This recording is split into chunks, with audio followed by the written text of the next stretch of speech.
All right, folks. I am going to jump into a little bit here. And as my staff likes to tell me, I talk too long anyways. So if anyone's joining us late, they won't have missed anything. Brittany, I appreciate the nod there of affirmation that I talk too much.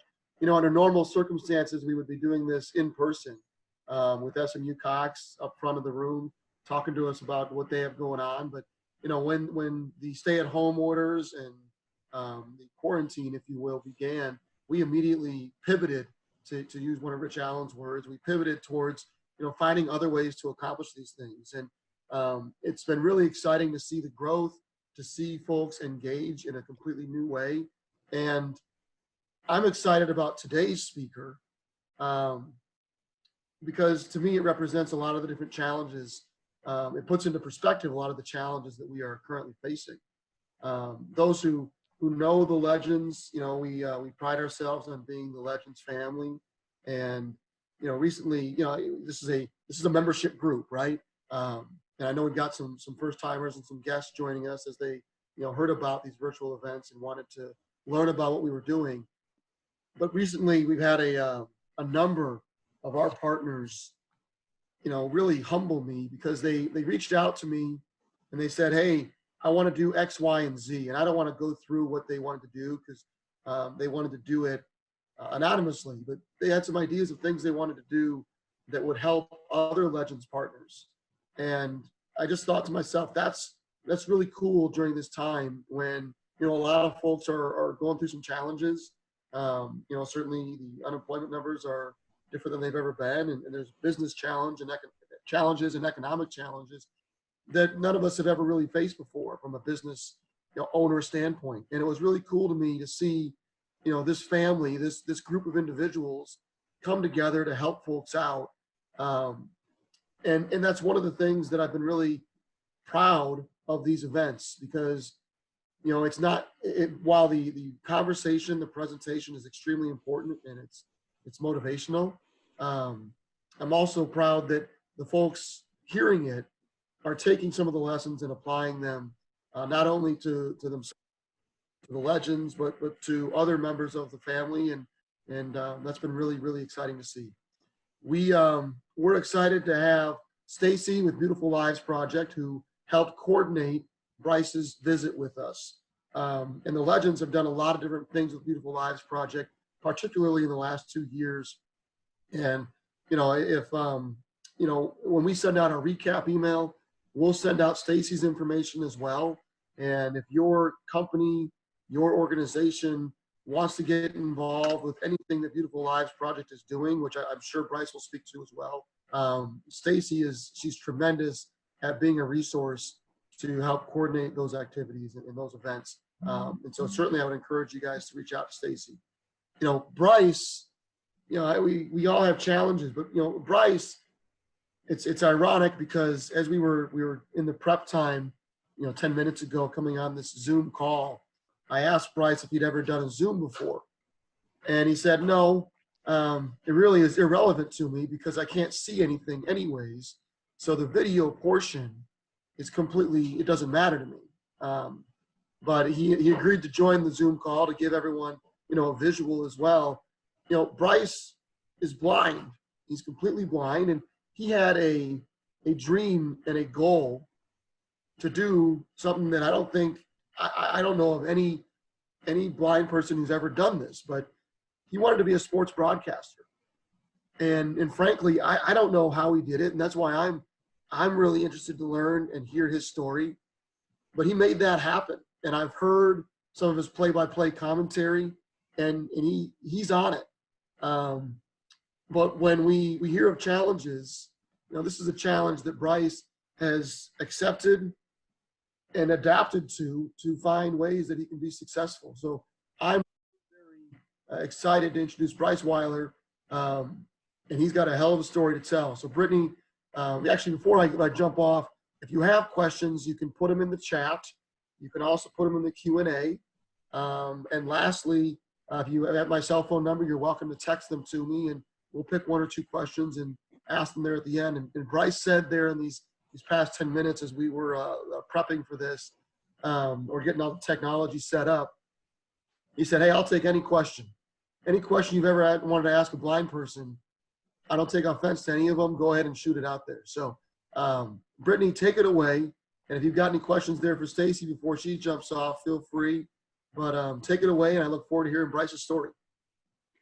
Perfect. As usual, Malcolm talked a little long, Bryce, but we're going to get started quickly. We'll get right into it. So tell us a little bit about yourself and your background. Hi, Brittany, Malcolm, the Texas Legends staff, and all the honored guests and other visitors who are here on this Zoom call on a very interesting Tuesday in April, the third Tuesday of April, April the 21st, 2020. I was born 4 months premature with an eye condition called retinopathy of prematurity, where the retinas in my eyes detached, maybe because of too much light, maybe because of too much oxygen when I was in the hospital. And the doctors did not think that I would be able to live since I was born so soon.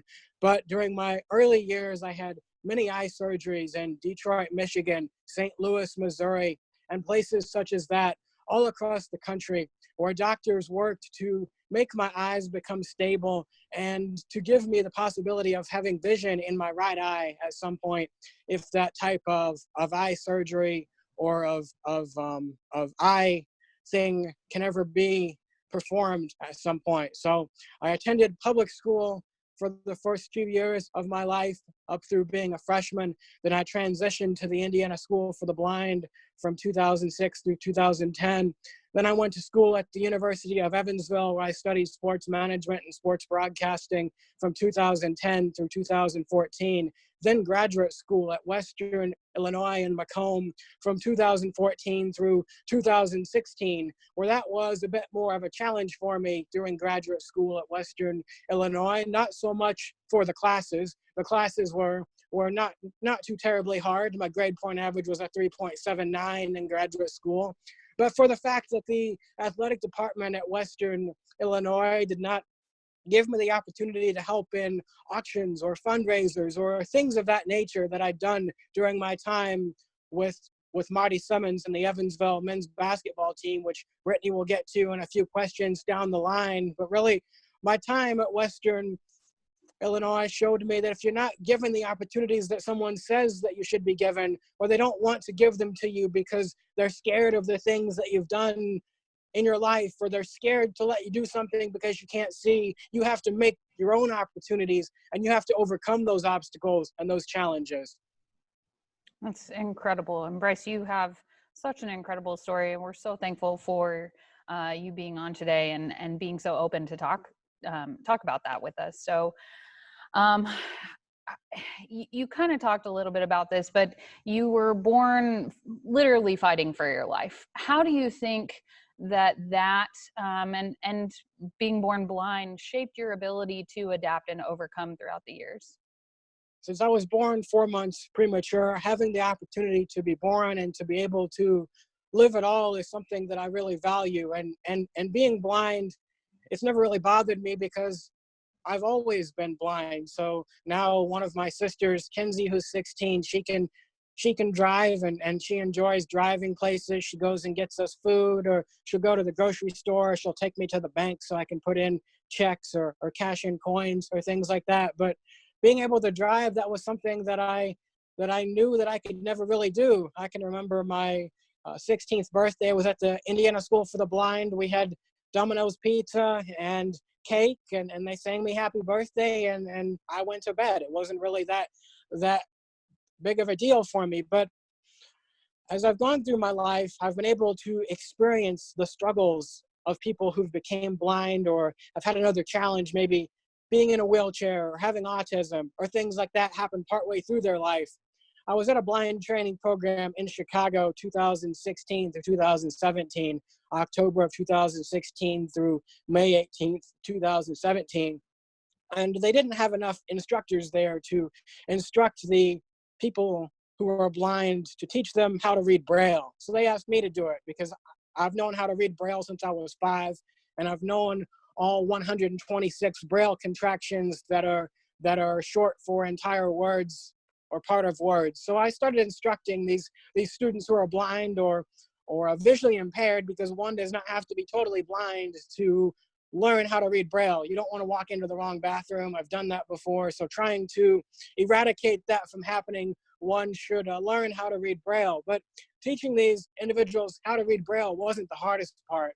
It was teaching them to accept being blind and to accept that it's okay to learn how to use a cane, or it's okay to ask someone to help you when you're lost on a large Chicago sidewalk in the middle of the frigid Chicago winter, so that you're not lost anymore and your hands and your face are not consumed by frostbite. So that really showed me that it's important to help people whenever they become disabled in their life to overcome the obstacles and the challenges that they're facing, and to help them to have the will to live and to have the will to live their best life and to overcome the obstacles and challenges that society puts in their way. I think that's you touched on a key point there, finding the will to live, finding something to live for. And so often I think you're kind of pointed in a specific path. And typically for blind people, I would think that's not necessarily sports. But for you, that was your path. What was the first sporting event that you remember listening to, and what fueled your passion for sports? I remember growing up listening to Brian Barnhart commentating for the Fighting Illini with football and basketball, and Don Fisher commentating for the Indiana Hoosiers. And it was through those individuals that I became interested in sports. And I did not think that I would really have the opportunity to be able to be a part of sports, but it was due to Marty Simmons at Evansville giving me the opportunity to sit on the basketball bench that really changed my life. And if there's some of you who might be hearing some audio coming through, whenever individuals are sending in messages, those are being read by my phone. So if there's someone smart enough on the Texas Legends side who knows how to mute that message capability from my audio thing so the individuals do not have to hear messages. But since I have my phone set at such a high enough rate of speed, I doubt that you guys can hear them anyways, but I find them rather funny sometimes when I hear them coming through, such as individuals who have beards that are not being seen right now because of video and things such as that. But if the Texas Legends staff would somehow like to mute my message capability, that would be fantastic with me. And if not, I might just mention one interesting that comes rolling through here when I'm on my rambles to Brittany's very high quality questions. Hey, bring it on. I love it. So you're learning all about Malcolm's new goatee. It is it's very shocking. I didn't really know that it was Malcolm, so I'm kind of sorry that I may have embarrassed him. I actually thought it was one of the participants. I just heard it come through, and I thought, oh, that's a really interesting one. I may have to mention it at some point. No, it's perfect. And Bryce, that's what we're here for, is to embarrass Malcolm. I guess that's my job. But so Can I comment to that? Yeah, absolutely. So I know that, you guys like to joke around with him, but I have researched all the sports teams in sports, and I have spreadsheets on my computer of these teams do great programs for fans of all disabled groups. And a few questions down the line, you'll get to one baseball team that I've helped really well. And I've been honored with the things that John Angelos, the executive vice president of the Orioles, has let me do. But the things that Malcolm and your Texas Legends staff do to help individuals of all disabled groups be able to live their dreams and to be able to experience sports and to have the best experience at a sports venue possible, those are things that a large portion of teams or even companies in the country really are not doing. So the fans of the Texas Legends, or if they're a fan from another G League team who may have joined on because they wanted to join the Texas Legends Zoom call here on April 21st,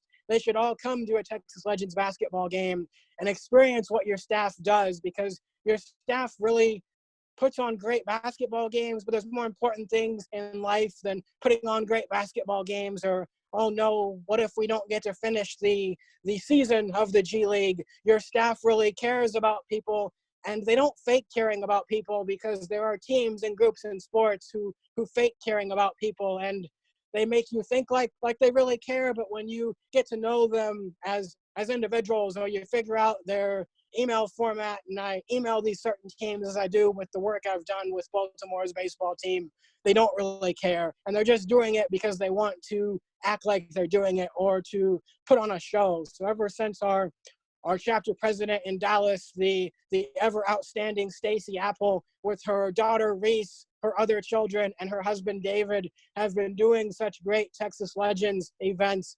I've really enjoyed seeing the high level of caring, compassion, and the willingness of the Texas Legends staff to help individuals of all disabled groups be able to live their dreams. Bryce, thank you so much for that. That means the world to us. We really appreciate that. And it's really not us. It is your wonderful Stacy Apple over here. She does incredible work. So we're just lucky to have her and to have you guys. We appreciate it. So, but we'll stick to the topic. So you've talked a little bit about Evansville and getting to be a part of the basketball team there. Tell me about how that came about and how that shaped your future. There were a myriad of things at Evansville that taught me so much. First of all, Marty Simmons giving me the opportunity to sit on the Evansville men's basketball bench, something Coach Simmons did not have to do, and something that I dreamed about doing my entire life. Now, for many of your G League players, or if you have any high school or college coaches out there listening, when you pull a player off the floor, whether it's men's or women's basketball, or in the case of high school, boys or girls basketball, the player, he or she, does not like sitting on the basketball bench. But for me, sitting on the basketball bench was something that really changed my life, because I was able to be around sports and to forget for a few moments that I might never be able to see. And I was able to put down my cane and go shoot free throws on the basketball court, visit with a Final Four coach in Greg Marshall of Wichita State, touch Greg Marshall's entire set of false teeth because Coach Marshall had his teeth knocked out when he was younger, diving for a basketball on a concrete playground, and he wasn't able to get to the dentist in time to get all of his teeth put back in. Comparing Final Four rings with Greg Marshall, but mine was better, but smaller than his, because I had a national championship ring from my friend Rick Pitino, the former coach of the Louisville Cardinals basketball team, now newly instituted back into college basketball in the state of New York with the Iona Gales. So I'm happy that Coach Pitino has that opportunity. So Marty Simmons letting me sit on the basketball bench, giving me that opportunity to live my dreams, which inspired me to become the co-founder of the Beautiful Lives Project. Mr. Tom Benson at Evansville teaching me how to be a radio analyst of Evansville basketball broadcasts. I know Malcolm thought that I did play-by-play, but that wouldn't be so great if I did play-by-play, because I couldn't see the action occurring on the court or the field. Thus, play-by-play broadcasting is not the place where I should be. But as the radio analyst, I was able to read facts on the players and coaches before each game, visit with the opposing coach and the head coach if they would give me that opportunity, and read facts on all the players and individuals from the teams. I especially enjoyed commentating women's sports, because women's sports are not given the opportunity they deserve. I think back to 2012 when I was commentating an Evansville women's soccer game against the Xavier Musketeers. And I was talking to the Xavier head coach, and I asked, can I talk to their players? And he brought over 5 of his players, and they were really shocked that I wanted to speak with them. And I said, why do you want to speak with us? We're just Xavier women's soccer players. And I said, you guys are important, and you have a place in sports, and you have a place in the world. So of course I want to hear about your life stories, hear about the obstacles you overcame, hear about why you like to help people, hear about why soccer is important to you, all things of that nature. But I would say one of the most important things, and one that's often overlooked, both at my time at Evansville and in graduate school at Western Illinois, are the students that helped me get my tray in the cafeteria, shooting free throws with me in the Evansville practice gym, or in graduate school at Western Illinois in Macomb. And it was something that I really took for granted at Evansville, having people to help me. I always knew who I was going to eat with on a Monday, Wednesday, Friday at lunch, or Monday, Wednesday, Friday at dinner. And then I got to graduate school at Western Illinois, where if individuals listening from about 10 to 15 minutes ago remembered, I didn't really get those opportunities that I thought I would have, from commentating games to helping out with auctions, with fundraisers like Coaches versus Cancer at Western Illinois. Like I did whenever I was at Evansville, I'd get signed items from my friend John Calipari or Rick Pitino, Brad Stevens, various people like that. And also at Western Illinois, it was a lot harder to find students who wanted to eat with me or to help me in the cafeteria. So there would be days when I'd be down standing by the elevator in my dorm. It was really nice there. We had a cafeteria in our dorm that was about 1,200 students in Thompson Hall at Western Illinois. So never had to go outside for lunch or dinner. But I'd ask random students if they want to eat with me or to help me. And they would say, we don't want to help you, or we're scared to guide you because you're blind. So one especially saddening and disheartening night, I meandered into the cafeteria and I started asking random tables of individuals if they'd want to eat with me, because I'd had so many students walk by me when I was at the elevator asking people if they wanted to help me. And the third table that I came up to, I met Anna, Rachel, Summer, and some other individuals, Sarah as well, and they were so gracious to help me, and they were really the people who helped me throughout my 2 years of graduate school and really made that be an experience that I could make it through, and overcoming the obstacles that I couldn't control, like the athletic department not wanting to let me do things in my life because I can't see. So just because you're not famous and you don't have a Wikipedia page like my friends Rick Pitino and Brad Stevens, you can still impact someone's life. You can still help people to overcome the obstacles and challenges they're facing. And you can still not be a person that gives those obstacles or individuals to someone who's blind or someone who's in a wheelchair or things like that, who might be seeking employment at your restaurant, business, or any other type of company. It's an incredible lesson to all of us. Marty Simmons changed your life with just the smallest effort. You know, for him, losing a seat on the bench doesn't make a lot of impact, but that literally changed your life and your life course. And so a good reminder to all of us to make those little outreach efforts. But you talked a little bit about Brad Stevens and Rick Pitino and kind of the impact that they've had on you, but talk a little bit more about your relationship with those guys, how they assisted you along the way, and why that is so important. Because Brad's now the coach of the Celtics, Rick, Louisville legend, guys that, you know, didn't necessarily have to make the time. They've got a staff around them and they're very busy, but they did. So talk about that. First of all, you mentioned losing a seat on the bench for home games at Evansville. Just to let people know, there isn't any restrictions on how many teams can sit on a home team's basketball bench. So honestly, there should be more coaches doing these programs. And I have spoke with coaches about that, and they make it seem like, oh, it's a big deal. We have a chair limit. I said, there's only a chair limit on the road of 20 chairs, and you can always get around it. Basically, anyways, you just tell the other team's managers you need more chairs on your bench, and coaches like to just use that as an excuse. So once again, another place where people try to use something as an excuse, and they don't think that I would know the actual rules. But I have researched the rules for a plethora of things, so I normally know the rule, and if I don't, I go find out what it is, and then I discuss it with them. Rick Pitino and Brad Stevens.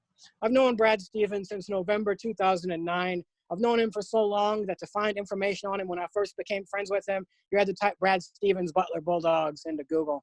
Now there's so much out there. He's really meant the world to me, not just because he's a basketball coach. That's fine. It's been nice to talk basketball.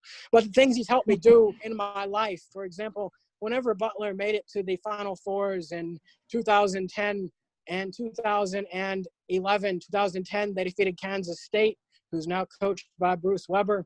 2011, they defeated Florida.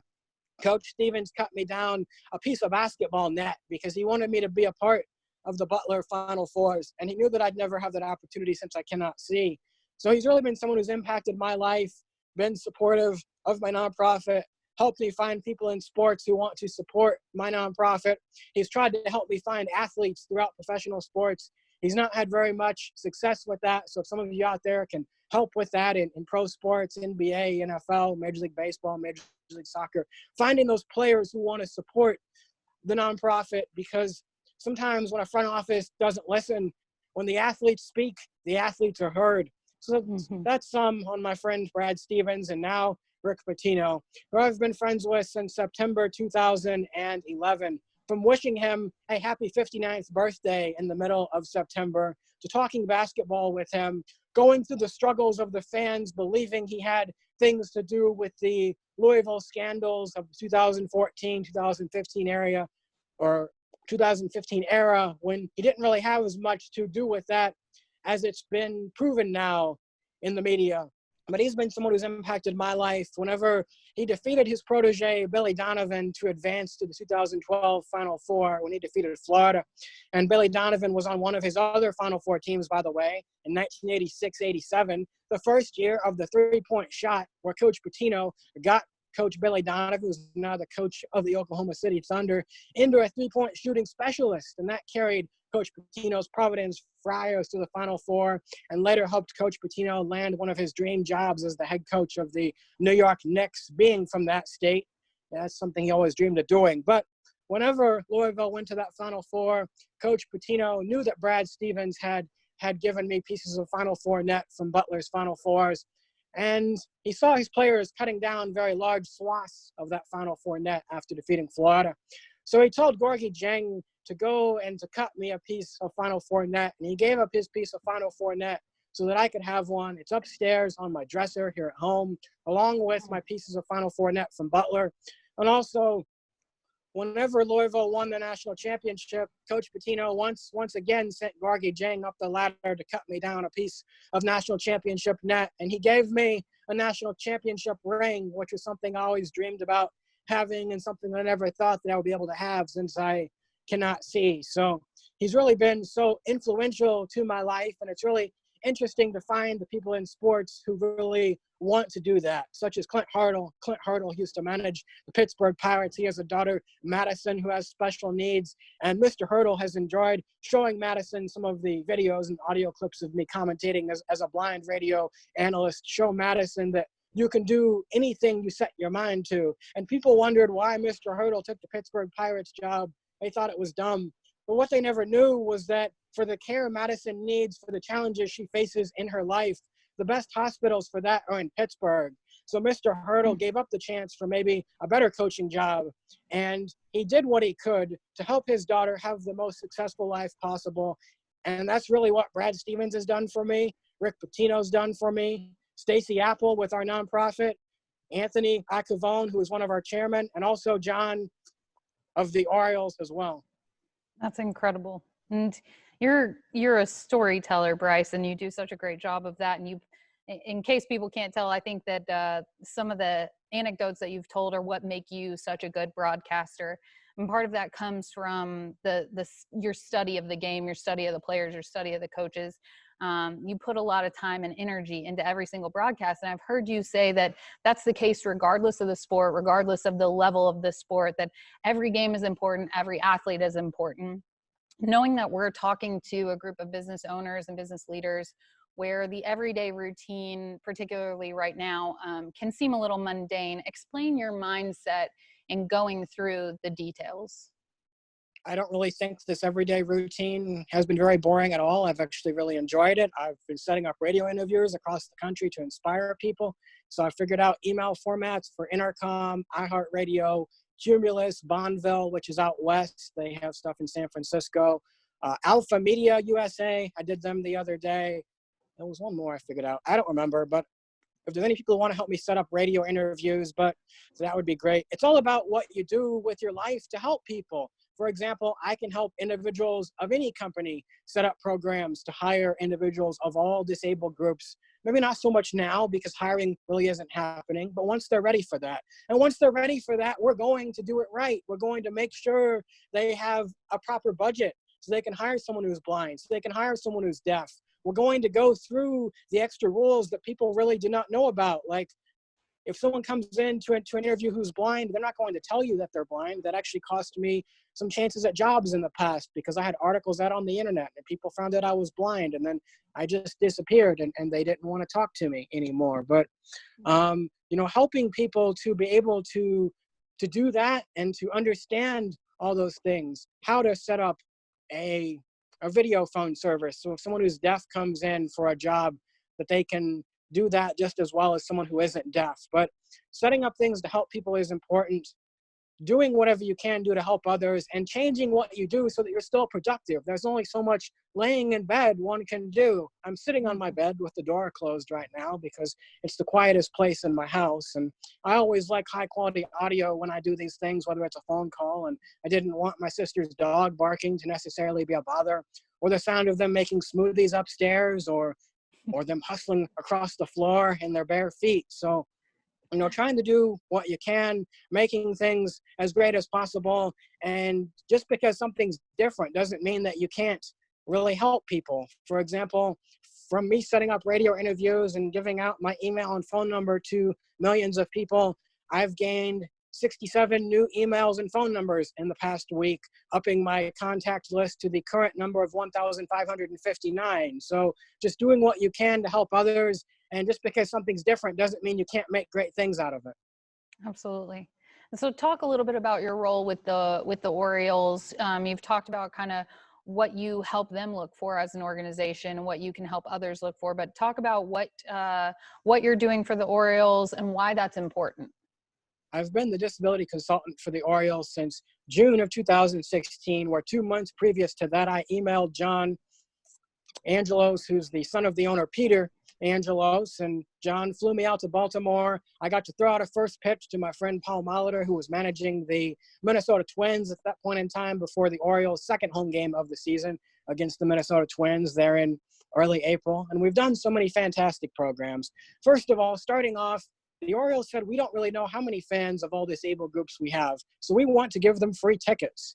So I figured out email formats for all sorts of disabled groups in the Baltimore area, Virginia, Maryland, Washington, D.C., and I started emailing and calling people. And for 5 weeks, my phone was ringing constantly. I was getting all sorts of emails, and we gave away 1,500 tickets to individuals of all disabled groups. And that showed Baltimore, we need to do more of these programs. So then fast forward to 2018, where I helped Baltimore with the Orioles to become the first team in sports to wear Braille on their jerseys to honor people who are blind and to show the importance of people who are blind learning how to read Braille. And with that game, we had 150 fans come who are blind from the National Federation of the Blind and from other groups of blind individuals. And I put all of the food menus in Braille at the food stands by where those people were sitting so they could read what there was to eat or drink. I found places for their guide dogs to use the bathroom as well, and really ensured everyone had a great time. Trained the ushers on how to properly guide people who are blind, or if someone doesn't want your help, how to just shake that off and to ask the next one because he or she might really need your help. And finally, last year, one of the other great programs was giving fans of all disabled groups the opportunity to play on the field with the Orioles players and coaches before 2 home games at Camden Yards, 2 programs that I had debuted with the Beautiful Lives Project, and I had sent all of the Orioles staff articles, videos, and pictures of these programs. And finally they said, okay, Bryce, we trust you enough and we want to let you run these. So they did, and they were fantastic, and we're going to do more of those whenever it's safe to do that. So they've really let me live my dreams, and they've helped me get work helping other professional sports teams. I also have one Major League Soccer team that I'm going to help in the Midwest once things settle down and once they begin playing home games. Awesome. Bryce, we lost your video there. Let me, hold on. I don't know if I just at the end.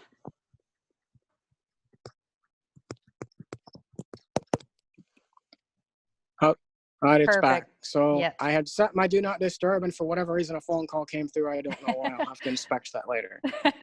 That's all right. So you've spoken to a few college basketball teams recently. What's typically the underlying theme of your message? When I speak to the college basketball teams, I talk about never letting obstacles stand in their way, always taking the opportunity for granted that they have to play basketball, and about how they should always help people. I talk about my time at Evansville, and I had so many people to help me. And I talk about how at Western Illinois, I did not have so many people, but you shouldn't just segment that to college basketball. I'll speak to any group that wants to have me. I recently spoke to our Farm Bureau and talked about the importance of farming and farmers, because farmers often don't get credit, just as people who work in the restaurant industry didn't really get credit as much until so often now people have been ordering food for takeout or to be brought to them. And now they're really giving credit to the restaurant workers or the people who clean the bathrooms. And those people often were in the shadows. So now it's great that they're getting credit. I always try to talk about those groups and how someone doesn't have to have a fancy job or a fancy job title to impact someone's life. Mhm. And we're talking to, like I said, a group of business leaders. What advice would you say has been the key to your success? What bit of I'd advice say can you give them? less people advising me to do things and more people telling me that I can't do things. I can't be a blind broadcaster. It's a waste of time for me to email Rick Pitino or Brad Stevens. So going through that and having people doubt me, I just decided I was going to do whatever I wanted and whatever I felt in my heart could really help people.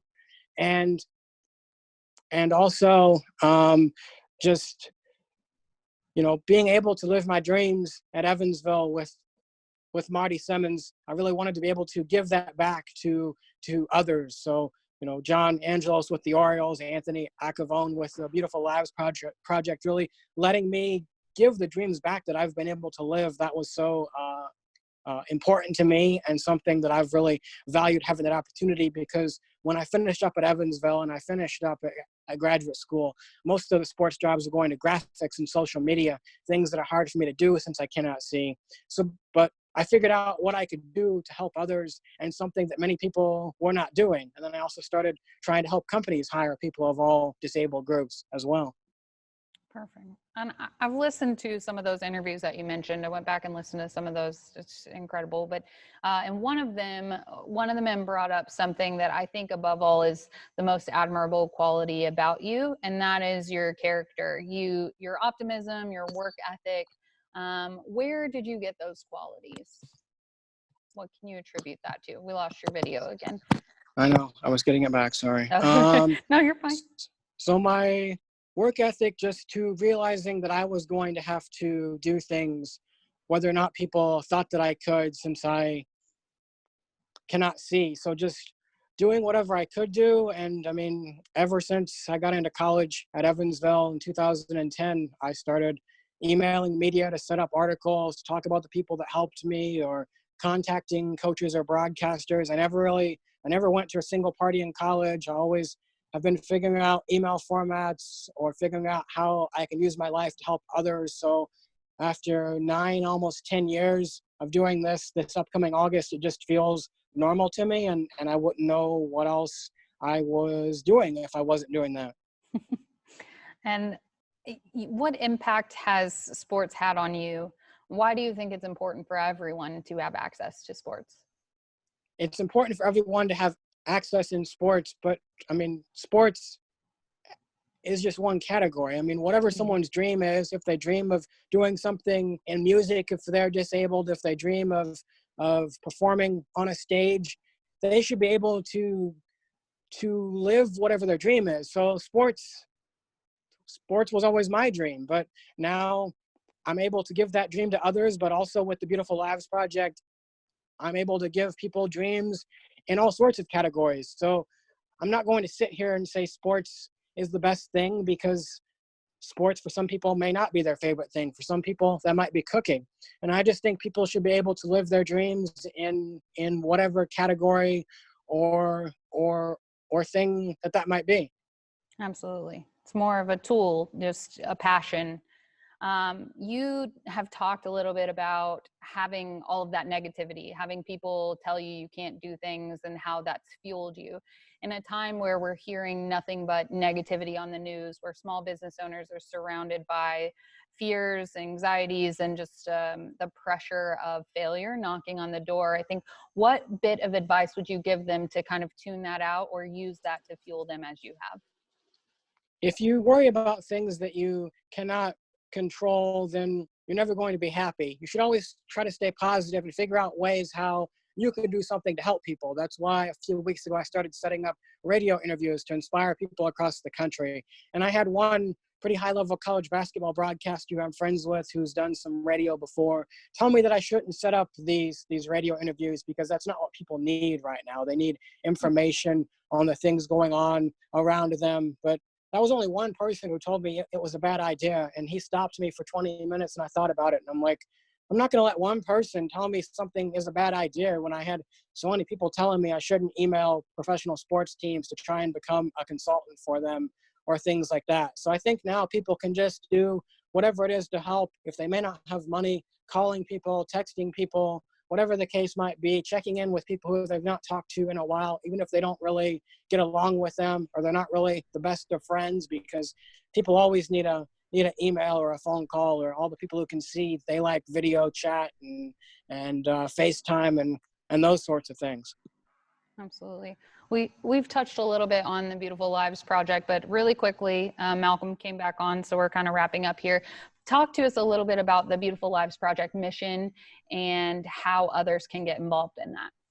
With the Beautiful Lives Project, we work to help individuals of all disabled groups be able to live their dreams in programs with sports, the art, cheerleading, dance, ballet. We're always trying to set up new chapters across the country to help people of all disabled groups be able to live their dreams. Hopefully some of your members will want to help us by investing in smiles, helping us with funding, becoming a chapter president themselves, or maybe they know someone who has a challenge, whether it's blindness, autism, in a wheelchair, whatever the case might be. They can come to an event, or I set up events and programs all across the country. So I can set them up one wherever they want. If they want to host an event in our 5 categories: sports, cheerleading, art, dance, ballet, whatever the case might be, I can set that up for them, teach them how to do it. Stacy Apple, she's also quite talented. She can teach them as well. They can go to our website, which is www.beautifullives.org. They can call me or text me whenever this whole video thing's done, because obviously I didn't get my calls muted properly. And my number is 812-899-5673, 812-899-5673. I would rather have phone calls over text messages, but if they're just scared to call me or that's hard for them to do, they can text me. They can also email me at bryce@beautifullives.org. They can type my name into Google, BRYCEWEILER, BRYCEWEILER. There's a plethora of articles and radio interviews they can read. I have a LinkedIn and a Twitter account. They can go on that. Post on my LinkedIn a decent number of times, so they can connect with me if they're not one of my 27,000 people who's connected with me on LinkedIn. Currently 27,313 as of a little bit ago, the last time I checked. And they can also pull up our newly made, much outstanding nonprofit website, www.beautifullives.org, where they can look at all sorts of videos and pictures and other intriguing content made by our California chapter president, website coordinator, and social media man, Phil Loyacono, out in California. I love it. If I can jump in right there, Bryce speaks about Beautiful Lives Project, and Stacy has been, our point of contact there. And literally, I think that everyone who's on this call, in some form or fashion, there's a way for you to get involved with Beautiful Lives Project, which Bryce, started. So, I would encourage, as we send out the recap email, to get in touch with Bryce or get in touch with Stacy. And whether it's a donation, but it doesn't have to be a donation, there's lots of ways for you to get involved and give back in that regard. So thanks to Bryce and thanks to Stacy for that. Bryce, I had a lot of questions come in, via text once we realized that you could hear the chat. It was kind of funny. It was funny. But a couple questions that did come in. Somebody made the comment that your memory of details seems like encyclopedia. Do you consider that to be your biggest strength that helps you compensate or make up for being blind? Or are there other strengths that you feel like are the biggest thing that you lean on? Being able to keep things in my head is actually really important, because I can still tell you how I had to walk to the cafeteria, the actual route I took, how I trailed and felt for the third bench, and then I turned and I crossed over so that I could hold on, losing my video. Bryce, you're amazing. You're multitasking as you go. So that I could get to the proper place to cross over to the barrier, and then I could trail that to get to the cafeteria, where I could then turn left and I could go into the doors to the cafeteria. So definitely, keeping things in my head is important, and that's how I have to keep things, because I can't see the pictures that are on my iPhone. That's why I don't have any videos and pictures, or I do until Phil gets them for our nonprofit website, and then I hastily get rid of them because I don't really like them. There you go. Another question that came in, do you have any other hobbies or work or things that you're focused on besides Beautiful Lives Project and your broadcast and interview platform? What other things do you get involved with? I don't really have any hobbies. I just do my programs with the Beautiful Lives Project. I do my consulting work with the Orioles. I always try to get more sports teams to let me do consulting work for them, or to do playing on the court or playing on the field programs with the Beautiful Lives Project. I also try to contact companies to see if I can be a consultant for them to help them hire groups of all people who are blind or whatever the case might be for jobs. And the past 37 days I've been setting up radio interviews 14 hours a day. So figuring out email formats, figuring out what station is iHeartRadio or Intercom or whatever the case might be, then looking up their radio hosts, producers, and program directors. So if anybody wants to help me with that, I'm slowly running out of people now because I've been doing this for 36 or 37 straight days, 14 hours a day. So. Wow. As we put a bow on this, somebody just, put in the chat there that Bryce, you're an inspiration to us all. And look, we're all faced with challenges right now. And, I think the stick-to-itiveness, the persistence, frankly, the toughness that Bryce has shown to accomplish the things that he has is something that we can all draw lessons from and learn from. So, Bryce, thank you for joining us. We look forward to, sending out the information from today's Zoom interview. And we look forward to our next one. So, folks, thanks again. And please, Stacy, you're off of mute, so this is your chance to say what you want about Beautiful Lives Project. Anything you want to throw out there? Yeah, we're always looking for hosts, caregivers, participants. The Texas Legends have been an incredible partner for us. If you ever get a chance to come out and take a look at one of those events, or if you know somebody who is especially able that wants to come and join one of the events, please shoot me an email. It's Stacy, Stacy @beautifullives.org. We're always happy to have more participants, more volunteers, more hosts. We have this really grandiose idea that when we come out of this, we're just going to come out of the gates running. So that's always monetary donations as well. You can donate on the website if you'd like. But again, volunteers, hosts, and participants, we're always welcome.